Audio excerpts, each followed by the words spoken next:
My 8th class children, कैसे हैं आप सब लोग। Welcome back to my channel Gyan knowledge hub. तो पिछले वीडियो में हमने एक टोकरी भर मिट्टी की समरी या सारांश डिस्कस किया था। तो इस वीडियो में हम लोग इस चैप्टर के प्रश्न उत्तर डिस्कस करेंगे। तो चलिए वीडियो शुरू करते हैं। शुरू करने से पहले अभी भी अगर चैनल को सब्सक्राइब नहीं किया है तो कर लीजिए, बहुत काम आने वाला है आपके चैनल। 6 से लेके 8th 9th तक के सारे चैप्टर्स इंग्लिश और हिंदी एनसीईआरटी के आपको इस चैनल पर मिल जाएंगे। तो चलिए शुरू करते हैं पहले प्रश्न से। आपके विचार से कहानी का सबसे प्रभावशाली पात्र कौन है और क्यों? तो ये आंसर आप खुद से भी लिख सकते हैं और अगर आप चाहें तो आप मेरा आंसर भी लिख सकते हैं। मुझे जो कैरेक्टर अच्छा लगा मैं उसके बारे में लिखूंगी। तो सबसे ज्यादा प्रभावशाली मतलब सबसे ज्यादा इम्प्रेसिव आपको पात्र मतलब कैरेक्टर कौन सा लगा इस स्टोरी में?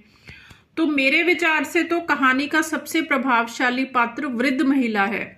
आपको कोई और लगा हो तो आप कोई और लिख लेना, लेकिन उसका रीजन आपको लिखना पड़ेगा, ठीक है। तो क्यों मुझे ये वृद्ध महिला क्यों लगी? क्योंकि उसने जमींदार के अत्याचार का बहुत ही विनम्रता और सहनशीलता से सामना किया।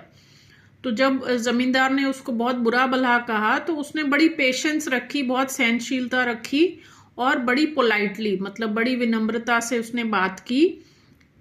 बाद में अपनी समझदारी और धैर्य से बड़ी ही सहजता से जमींदार को उसकी गलती का एहसास करवाया, ठीक है। तो बाद में पहले तो उसने सब कुछ एक्सेप्ट कर लिया पेशेंटली, उसके बाद उसने बड़ी ही आसानी से जमींदार को उसकी मिस्टेक का, उसकी गलती का एहसास करवा दिया और उसने जमींदार को ये भी सिखाया कि अन्याय का बोझ उठाना आसान नहीं है। तो ये है पहले प्रश्न का उत्तर। मैं आपको ये एक एडवाइस दूंगी, बेटा आप लोग स्क्रीनशॉट्स ले लेते हो, आंसर को समझने की सुनने की कोशिश नहीं करते हो, उससे आपको कोई लाभ नहीं होने वाला है। पहले तो जो चैप्टर है उसकी समरी ध्यान से सुनिए, ठीक है। उसके बाद प्रश्न उत्तर के स्क्रीनशॉट लेके उसको कॉपी में आप एज इट इज लिख लेते हो, उससे आपको चैप्टर समझ में नहीं आता। तो पूरा वीडियो एंड तक सुना जरूर करो। कोई ज्यादा लंबा वीडियो नहीं होता है, 5 to 7 मिनट्स का ही होता है। पहले वैसे भी आप बहुत टाइम वेस्ट करते हो ना इधर उधर के वीडियोस देख के, तो ये वीडियो पूरा ध्यान से देखो। चलो नेक्स्ट क्वेश्चन करते हैं। वृद्धा की पोती ने खाना क्यों छोड़ दिया? जब जमींदार ने झोंपड़ी पर कब्जा कर लिया तो वृद्धा और उसकी पोती को झोंपड़ी छोड़कर जाना पड़ा। आपको पता ही है स्टोरी में।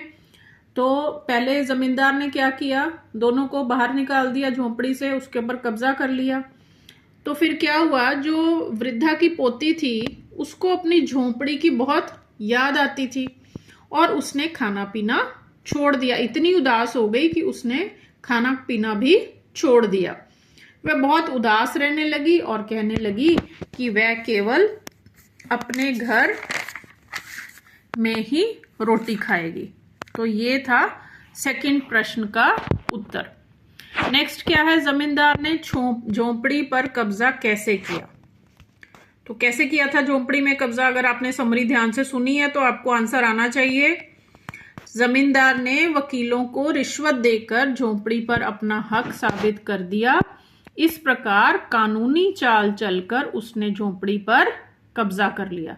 तो उसने ब्राइब किया, रिश्वत दिया वकीलों को और जो जमीन थी वो अपने नाम करवा ली और उस पर कब्जा कर लिया था। अगला प्रश्न है, महाराज क्षमा करें तो एक विनती है। जमींदार के सिर हिलाने पर उसने कहा। यहां जमींदार द्वारा सिर हिलाने का इस क्रिया का क्या अर्थ है? यहां जमींदार द्वारा सिर हिलाने का अर्थ है कि उसने वृद्ध महिला को अपनी बात कहने की इजाजत दे दी। जब हम कई बार पूछते हैं ना किसी से कि मैं ये बात बोल दूं या मैं ये कह सकती हूँ, तो वो कई बार मुंह से नहीं बोलते हैं तो सिर हिला देते हैं हाँ या ना में। तो उसने भी सिर हिलाकर ये बताया कि हाँ तुम बोल सकती हो, जो भी तुम्हें बोलना है, इजाजत है। उसने सिर हिलाकर वृद्धा को अपनी बात करने की अनुमति दी। चलिए अगला प्रश्न देखते हैं। किसी नौकर से ना कहकर आप ही स्वयं टोकरी उठाने आगे बढ़े। यहाँ जमींदार के व्यवहार में परिवर्तन का आरंभ दिखाई देता है। पहले जमींदार का व्यवहार कैसा था और इस घटना के बाद मन में उसके क्या परिवर्तन आया। तो पहले जमींदार का व्यवहार अहंकारी और कठोर था, बड़ा प्राउड था उसको, और बहुत ही वो पत्थर दिल था, उसको किसी के ऊपर तरस नहीं आता था, कठोर था। उसने जबरदस्ती वृद्धा को झोंपड़ी से निकाल दिया, लेकिन जब उसने स्वयं मिट्टी की टोकरी उठानी चाही तो असफल रहा। जब उसने मिट्टी का वेट देखा तो टोकरी नहीं उससे उठाई जा रही थी। फिर उसका मन बदलने लगा, उसके मन में दया और करुणा के भाव आने लगे और उसके हृदय में दबी हुई मानवता जाग गई और उसने वृद्धा को उसकी झोंपड़ी वापस दे दी। जब वृद्धा ने बड़ी सहजता से कहा ना कि तुमसे तो एक टोकरी नहीं उठाई जा रही, तो ऐसी तो हजारों टोकरियां झोंपड़ी के अंदर हैं, तो तुम कैसे इस पाप का जो भार है वो कैसे उठा पाओगे। तो इस चीज से, इस बात से जो जमींदार है उसका मन एकदम से बदल गया था। क्लियर है? चलो अगला क्वेश्चन क्या है। उन्होंने वृद्धा से क्षमा मांगी और उसकी झोंपड़ी वापस दे दी। जमींदार ने ऐसा क्यों किया? तो जब जमींदार मिट्टी की टोकरी उठाने में असफल रहा तो उसका मन बदलने लगा। आपको मैंने पहले ही समझा दिया कैसे उसका मन बदला था।